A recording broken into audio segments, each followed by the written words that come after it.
नमस्कार मैत्रिणींनो, अन्नपूर्णा किचनमध्ये तुमचे खूप खूप स्वागत। मैत्रिणींनो, उन्हाळ्यात आपल्याला खूप अशक्तपणा जाणवतो, जेवण जात नाही, घामही भरपूर येतो।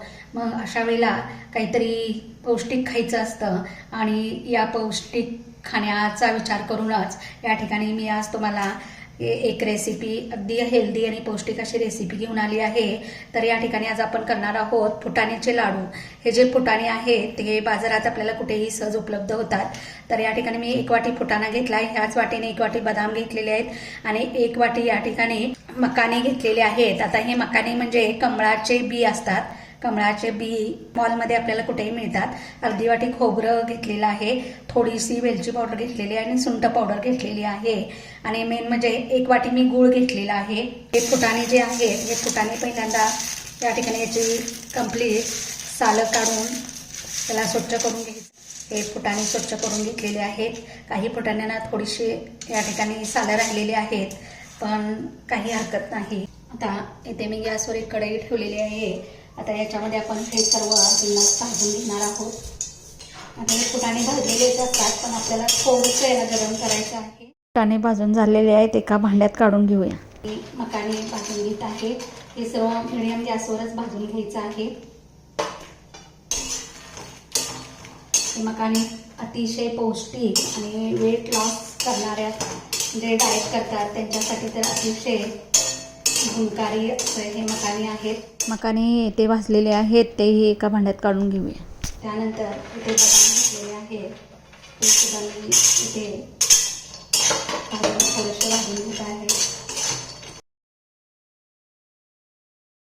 इथे बदाम ही भाजून घेतलेले आहेत, तेही या भांड्यात काढून घेऊया।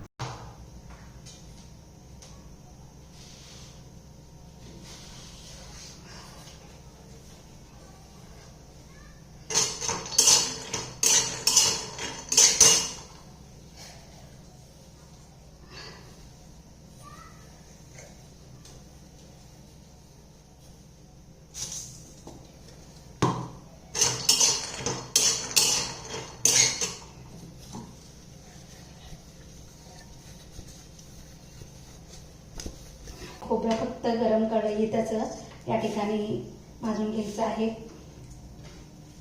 कारण कढईत आपल्याला खोबरं करपू शकतं आणि पटपट हलवून घ्यायचं आहे। आता हे सर्व भाजून झालेलं थंड झालेलं आहे। आता इथे मी मिक्सरचं भांडं घेतलेलं आहे, त्यामध्ये हे सर्व मिक्स करून या मिक्सरच्या भांड्यात घालत आहे। त्यानंतर याच्याबरोबरच मी हे खोबरं सुद्धा याच्यामध्ये घालत आहे आणि याच्यात आपण पावडर करून घेणार आहोत। तर इथे तुम्ही बघू शकता, अशी अगदीच बारीक नाही आहे, पण रवाळ अशी आपली पावडर तयार झालेली आहे। तुम्हाला एकदमच बारीक पाहिजे असतील, अगदी तोंडात ठेवताच विरघळणारे, तर याच्यापेक्षा तुम्ही अजून थोडी बारीक करू शकता। पण जेव्हा रवाळ असेल तर की छान चव येते त्याला। इथे गॅसवरती मी कढई ठेवलेली आहे, त्याच्यामध्ये मी हे घरचं साजूक तूप 2 चमचे घालत आहे। मकाना आणि 1 वाटी या ठिकाणी बदाम घेतले होते, तर त्यासाठी मी 1 वाटी या ठिकाणी गूळ घेतलेला आहे। तुम्ही तुमच्या आवडीनुसार गूळ कमी जास्त करू शकता।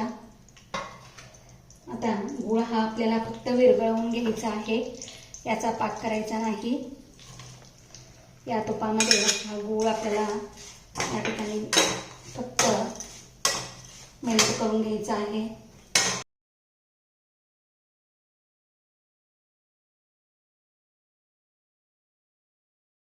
जी पूड करून घेतलेली आहे ती याच्यामध्ये घालायची आहे आणि याला एकसारखं हलवायचं आहे।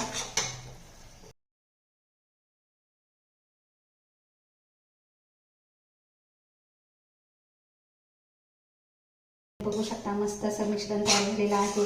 आता याचे आपण लाडू वळून घेणार आहोत। थोडंसं कोमट झालं की याचे लाडू वळून घ्यायचे। तर इथे बघू शकता, आपला एक लाडू वळून झालेला आहे। तर इथे तुम्ही बघू शकता, आपले फुटाण्याचे लाडू मस्त असे करून झालेले आहेत आणि अगदी मऊसूत असे झालेले आहेत। तर तुम्ही या ठिकाणी बघू शकता, एकदम छान आणि जिभेवर ठेवताच विरघळणारे मऊ आणि दाणेदार असे लाडू तयार करून झालेले आहेत।